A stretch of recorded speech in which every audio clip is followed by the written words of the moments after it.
Para sa mga nakabaylid, kailangan pag bumabiyahe pala kayo, naka all white lang katulad na ito. Kasi ako, nahuli ako dun sa EDSA, 5K yun. Buti na lang, napakiusapan. Video bumaba yung bigay sa atin ng penalty. Hindi, nahuli kasi ako, nag-RGB ako. Tapos, nagkataon na hindi siya naka-white. Tapos binaktostock ko, sira. Yan. So, pag binaktostock ko siya, namamatay lang siya. So, ibabalik ko to dun sa pinagawan ko para ibalik yung back to stock. So, sa mga naka-violet dyan, dapat naka-ano kayo, all white lang. Huwag kayo yung may ganyan. Kailangan naka all white lang talaga siya. Yan, dapat naka-ganyan lang, all white.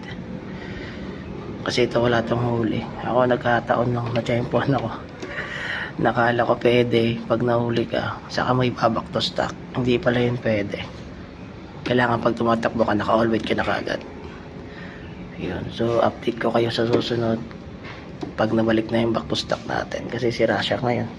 Kaya nahuli ako pag back to stock ko. Ganyan siya nang yan. Back to stock. Dapat may ilaw to eh. Kaso wala siyang ilaw ngayon. Kasi nga nasira. Ginangat-kat kasi ng daga yung loob ng wire ko sa loob. So, ano kaya magandang pang ano sa daga para hindi siya pasukin. Kasi lagi na itong inangat-ngat eh. Hindi ko rin alam kung paano ano yun yung daga. So, ayun lang mga guys. Kawawa. Babush.